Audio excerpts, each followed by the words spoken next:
Hey guys, Artosis here. I'm going to be doing kind of a deep dive on a game. This was actually brought up to me from Paul. Thank you very much for the idea. But basically, this is a very interesting game that he was actually asking me on Discord some questions about. This was from KCM, last week's KCM. KCM is Kim Chulman's Race Survivor series, I guess is what it's called in English, right? So that's where 3 Terrans, 3 Protoss, 3 Zerg enter, winner stays, and it just kind of goes through until you have an ultimate winner. This particular game was really, really entertaining. This is a tournament that I watch every single week. I normally watch it on Fridays. It comes out on Thursdays. And he actually messaged me asking some questions about it. So I started talking with him, and he had suggested I made a video. So I was like, you know what? Actually, this is kind of an interesting game because it's 2 of the absolute best players. I'm just recording YouTube here, and I know this is a little bit annoying to see up here, but it's going to be Sharp against Best. Obviously, Sharp is easily one of the best Terran versus Protoss players, and Best is one of the best Protoss versus Terran players. And we're on Deja Vu, so it's a good, interesting map as well. So I just wanted to kind of this is going to be analysis only deep dive. We're going to jump through the game. If you want to see the actual game, I will link in the description below to the actual VOD. So if you want to go and watch that, again, for me personally, this is my number one thing that I watch for StarCraft. This is my favorite. This is my favorite thing that I don't cast. So anyways, it starts out pretty normal. I'm going to be jumping a lot through here. Just like a factory expand opener, you can see Sharp as we jump through. He's doing the end scout, and it's just a very fast nexus there from Best. It's like a rangeless nexus, which is going to be safe in these positions. Obviously, he didn't know the positions at first, but that's fine. And you can see from Sharp, he just throws down the command center at like the normal Vulture expansion timing. So this is the 2 most normal builds at high levels, which is just a Goon expand versus a Vulture expand. Okay, so he gets up. You'll see that he saw the Nexus there, so he knows what he's playing against. He's going to go in. He's going to see range making, so he's going to know, okay, that is definitely range making. This isn't any sort of fake or anything. And, you would expect like a Robo to go up next. So it would be really weird to go like DT from somewhere like this, but you're going Vulture Expand anyway, so it doesn't really matter. Okay, so this is going to be like a really normal opening, so we don't need to spend too much time. And you saw that the Robo is coming up. Sharp goes into mines, which is just completely normal, and you're going to see a tank pop out as well. This is like the most modern version of a Vulture expansion opener, where you go 1 siege tank and you immediately push across the map. It's a very good way to play. I'll have to talk more about that another time, but like it's really fascinating to watch tank pressures go from 3 to 2 to 1. And 1 tank pressures are very, very popular right now. And you'll see that over here, if you look at my mouse, right, there's a Vulture that he's getting ready to go up here and scout around a little bit before his tank gets across the map. And we'll just check that out. He lays a couple mines. Notice he lays 1 mine in the path where his tank and Marines are going, another one at the 3rd base, because that's one of the main things that you're checking with this tank push out. And this was actually superbly done. So I know that this looks like it's nothing, but by the time this gets over there, like the fastest 3rd nexuses are normally like 5 minutes, 30 seconds or so. Notice how he's turning around right around there. He's already laid some mines, and he did rally out more Vultures and everything. And so he's just going home because there's no real reason for Sharp to go up and literally attack Best right now. He's just going to lose some Marines and siege tanks. Like, Best will have more units because he hasn't taken a 3rd. If he had taken a 3rd, that's where Sharp can deal some damage. So he just pulls back. And that's, by the way, going to be the speed upgrade. That's what's very popular with this build, right? So he's got, like, a very good spread of mines. He's getting speed. And, yeah, laying some more mines around at the other possible expansion points. It's very, very good. And notice how he has speed done now, and he's got those Vultures just kind of sitting. And look, the 4 Dragoons come out and start eliminating some mines. So this is where the game becomes kind of interesting because Best also sends out the 2 Dragoons. You'll have to look at the mini-map a lot. And look at where my mouse is because I'm not observing this, obviously. So he has the 4 goons that cleared the initial mines. Sharp left these vultures over here a little bit on the side, and 2 more goons are coming out. Okay, so this is a huge mistake from Best. There is not really a reason why he should think that 6 Dragoons are going to make a huge difference on an attack. So let's just take a look at this, right? There's the goons going. If those goons are sitting back, the game looks very different. But he's going to run up, and here he's going to kill 6 probes.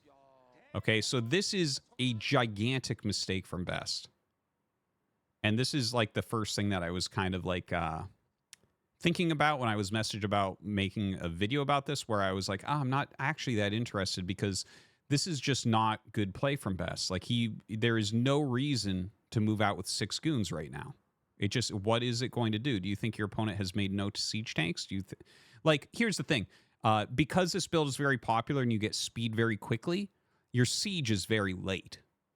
Okay, so you're not going to have siege. So that's probably what he's thinking about. But a bunker will do basically everything you need. So anyways, Sharp is going to get a bunch of damage here and prevent a lot of mining time. This gives Sharp, as long as he doesn't take damage from the counterattack, he's really well ahead here. So look, this comes up and he's making the bunker.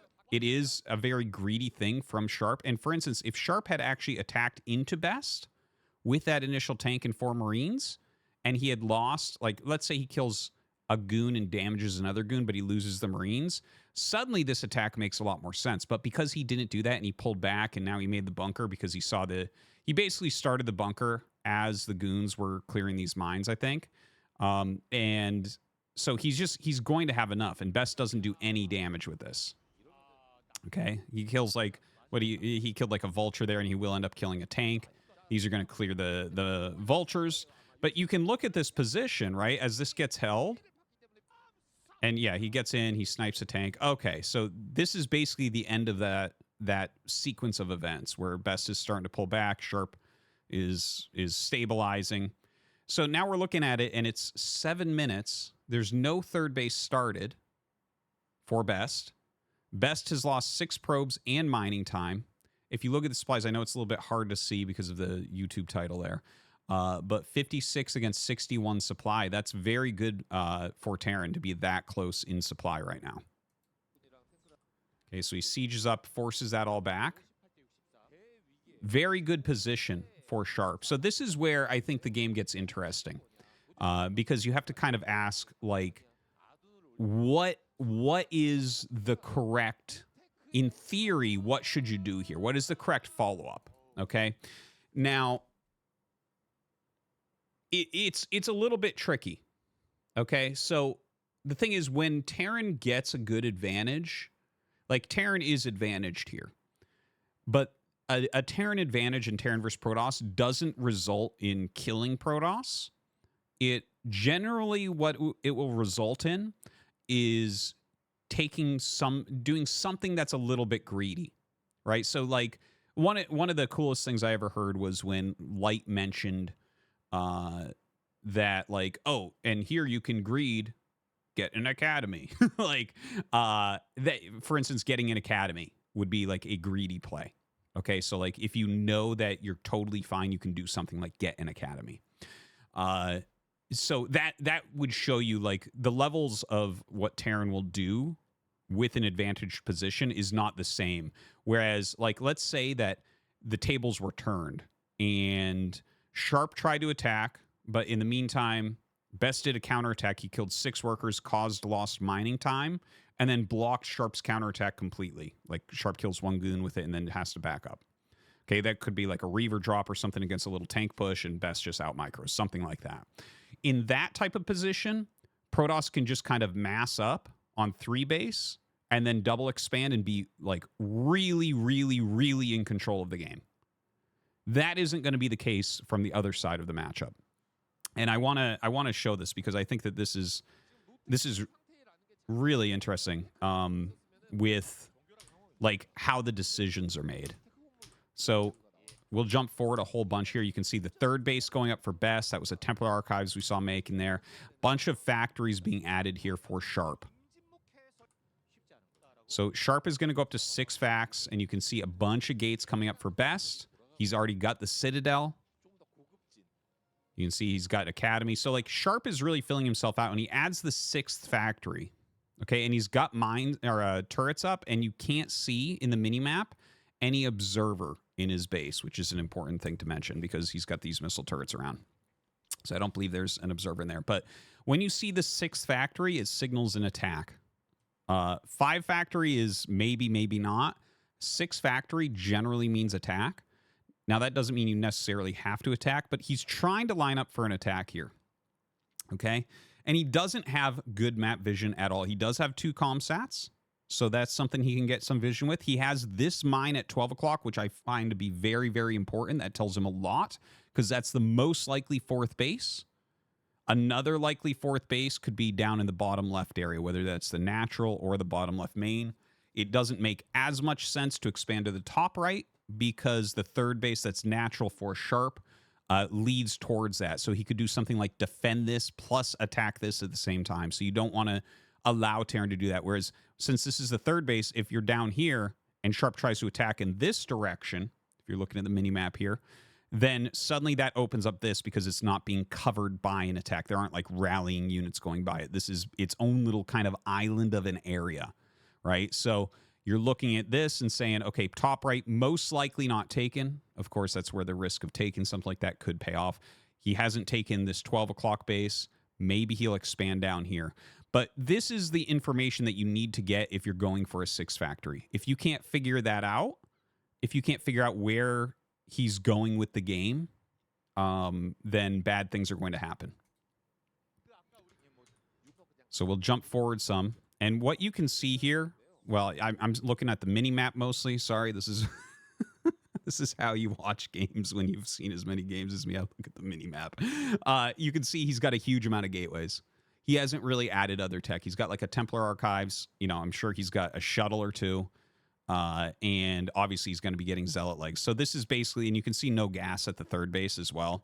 So what we can tell as the all-seeing observers here is that he's basically going like a gateway man style. He's making a ton of units. Best knows that he's disadvantaged here, and he's making just a boatload of units so that he does not die to a push.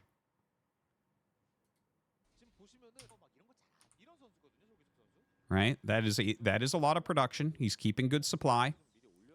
That's not to say his army is better right now. Don't forget that Protoss is much more mobile.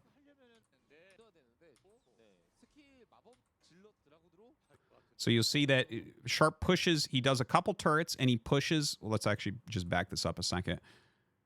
Okay. Okay. So he basically, you can see down here in the bottom, there is a missile turret there.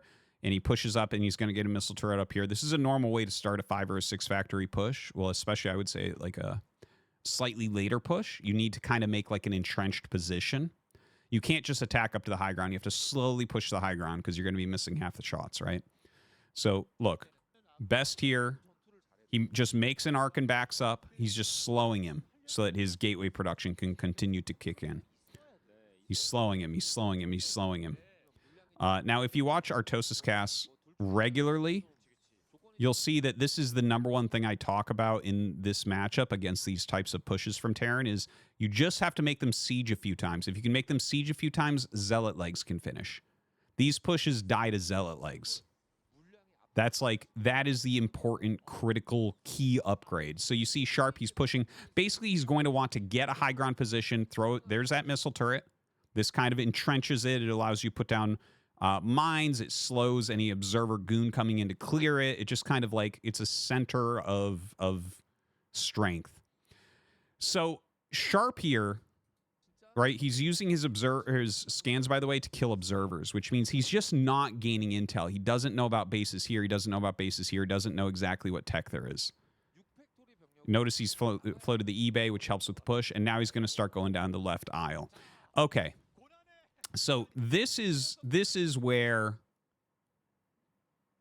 it's like this game where it starts out with Sharp getting a pretty significant advantage.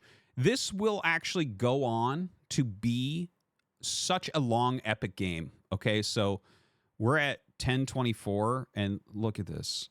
Okay, it ends here. Okay, so that's okay. That it goes for 21 more minutes from here. It's already 10 minutes in. So this is an over 30-minute game where Sharp had a big advantage at like 7 minutes. And what is the theory so that this doesn't occur? So watch how Best holds this. He's slowed it. He's forced it to siege multiple times. Obviously, these goons can't really fight. He's trying, like, notice how he's moving? He's kind of like, yeah, chase me, chase me, chase me. Zealot legs are now done. And now he can come in with a good flank. Even though the quality of Sharp's army is slightly stronger, like he's got a higher quality army, but it has to be set up correctly. And now we have this huge army just rolling through the center of the map for Best. If you look at that mini map, tons and tons of units. He actually didn't lay too many mines here. And there you go. See how he's laying the mines? And the turret basically keeps observers back. So, like, he's forcing him to run through mines. So this is, like, good defensive play as this comes in. This is the eBay's eating up a lot of shots as well.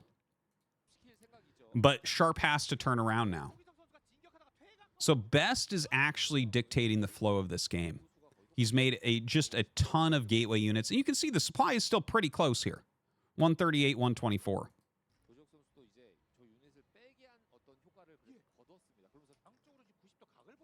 So we're just going to let this go forward a little bit. And you can see there's a little bit of scuffling going on. A little bit of scuffling going on. You can see Best is moving some units down through the minefield once again because Sharp is trying to push. It's you know, the Bruce Lee water quotes or whatever, right? Like, be like water. He's flowing into the areas where Sharp is not. So Sharp is pushing. Again, sorry that we have to do so much on the mini map since I don't have the replay to this. But Sharp is like pushing this way again. And this group of Dragoons that you see on the mini map, like kite it back and slow it down. And as that gets pushed back and the army continues to go this way, Best comes down the other side. Okay, so Sharp is trying to push up here. Best is slowing him a little bit and then counterattacking. And that forces Sharp to continually go back and forth. Okay, and you can see it's like, okay, yeah, Sharp's doing good. He targets a mine. He's killing a few units here and there. But don't forget, Best just has a much better economy right now in 3 base. Sharp hasn't gotten his 3rd command center yet. You know, he's picking off a few units here, and Sharp's picking off a few units here. It's whatever, you know. It's a little bit back and forth. The game is absolutely not decided or anything. But as we start to look at this new position, look at that, right? It's 116 to 144 suddenly. Okay, so we were close for a long time, but Best is starting to gain a better position through this game. So it was like very close supply for a long time. Don't forget, at 7 minutes, that was 5 minutes ago, Sharp was at a good advantage after killing 6 probes. Killing 6 probes, stopping the counterattack and everything. So anyways, back to the main question. What should you theoretically do in a position like this? Okay, so Sharp as the leader of the game, what can he do a bit better to make sure that something like this doesn't occur? Now, what I would say is, like, we saw him scanning to kill observers a lot. The theory behind that's pretty solid, right? You want to kill observers. It costs the Protoss gas. It's annoying for them. It stops their vision and everything. But Sharp didn't really gain vision of some of these other locations quickly enough. If you're going to go for something like a 6 factory, you need to slip out a couple vultures and figure out what's going on. Or you need to scan and see the gateway count. If your opponent has like a huge amount of gateways and is playing like Best, here is the thing, okay? People, no matter how you play the game, okay? If you're playing theoretically perfectly or whatever, you might still lose. Your opponent might still win. No matter what goes on, like, the results can go either way, for sure. So a lot of people pick up a lot of wins with something like this 6 factory attack from Sharp. Okay? He's playing against Best. So that, I mean, it's one of the best Protoss in the world, but he's one of the best Terrans in the world. So, like, he might pick up the win like this, but the actual win rate of this, if Protoss plays correctly, should be lower than other things. There isn't a reason why he should gain an advantage like that and then run around like this. And you can see, look at how late this command center is. That's his third command center. That is incredibly late. And he's finally getting some units over here. And here's the thing. He hasn't blundered the game. I think that's an important thing, too, because you could look at this and be like, yeah, this is still completely playable. This is still completely fine and good and all that. And like, and here's the thing. Sharp does go on and win this game. But it's like incredibly close. It's an incredibly close game. But yeah, this is what I would say is if you get an advantage like this as Terran, like you can set up 5 or 6 factories and kind of check. The thing is, if Best had made a 4th base right away, then you are going to be able to do that attack and make it work. Or let's say that Best is teching up too quickly. Let's say Best was going carriers off of the 3 base. 100% you can attack and you're going to be able to win that very quickly.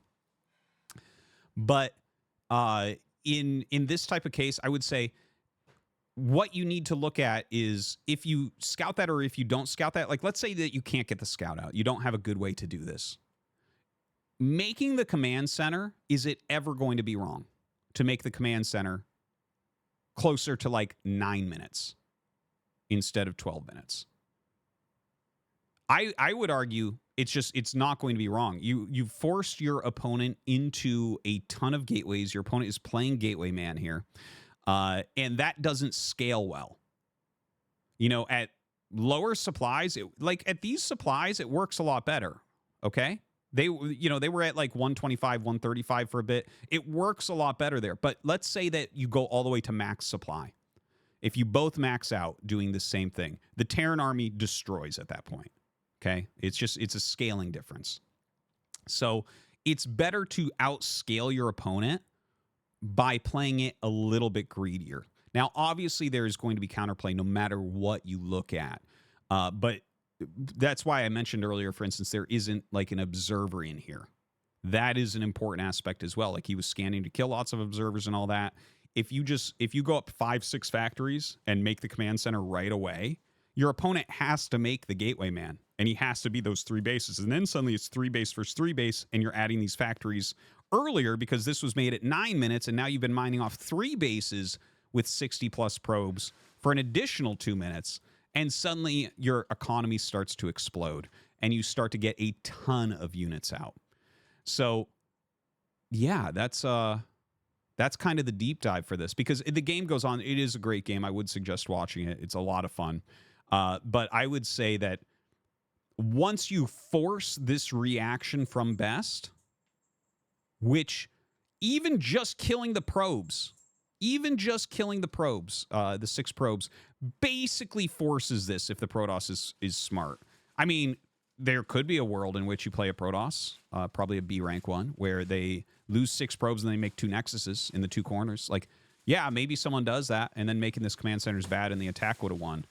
And I guess that's part of the beauty of StarCraft, right? Is how hard it is to figure all these things out. But I would say when you're looking at it and the 2 players are playing in a way that is trying to maximize the chances of victory, the faster command center, rather than walking back and forth with your mech army, is going to pay off far, far more. Okay, guys, I don't know if you enjoyed this strategic deep dive. Do let me know in the comments. Thanks for watching, and yeah, I guess we'll see you next time.